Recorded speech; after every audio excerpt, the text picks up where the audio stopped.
Remember, if you're going to compare 2002 to 2010, then you're comparing an apple and an orange.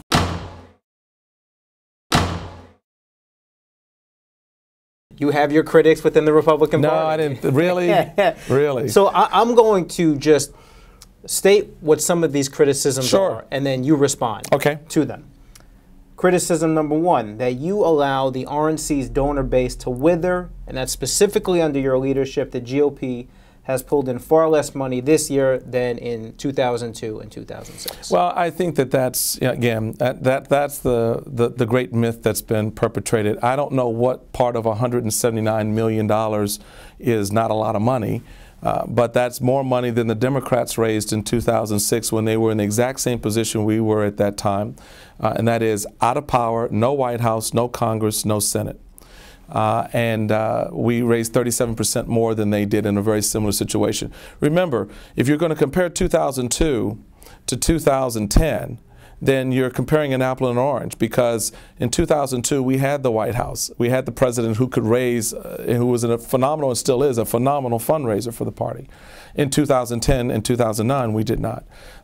You did not have McCain-Feingold in 2002, where there were limits placed on what we as a party committee could raise. In 2002, the president and the party could take corporate, and it could take up to $250,000 was, some of our donor levels from individuals.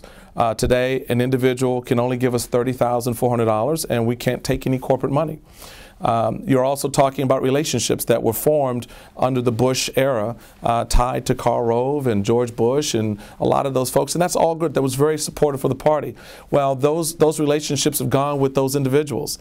They're not tied necessarily to the building. So we've seen, some of those stalwarts, major donors have not given in this cycle. And in fact, if you go and we look at the record, they stopped giving in some cases in 2007 and 2008 before I even showed up. So we were beginning to see a decline.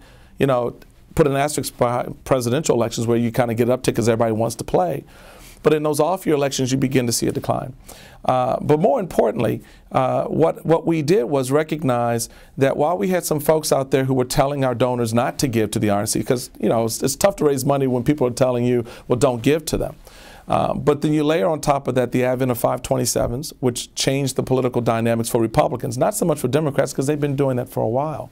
We adapted to this new environment.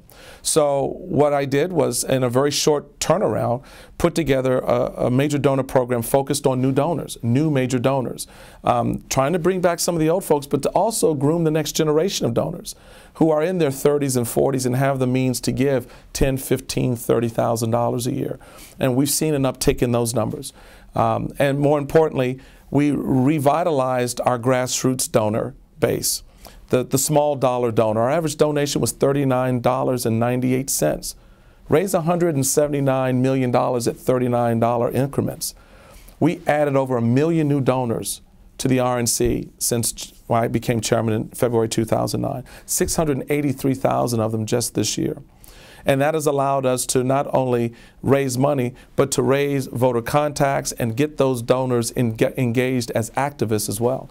So I understand people trying to pass that off, but the facts just tell a different story, that we've done exceedingly well given the obstacles that have been placed in front of the institution by those who don't want us to be successful for some reason, telling major donors, and I can list off the names of donors that I've talked to and said, well, so-and-so said not to give.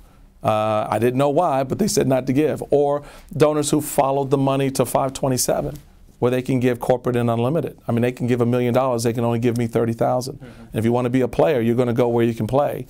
You may still give to the RNC, but as the Democrats have learned, and I think as we all are beginning to realize, party committees are no longer the haven for major donors because of, the Supreme Court ruling, Citizens United, McCain-Feingold, which now allows those donors to play on a different landscape. The parties have had to adapt to that. We are adapting. The Democrats have adapted. I think that's going to be the way of the world for a while.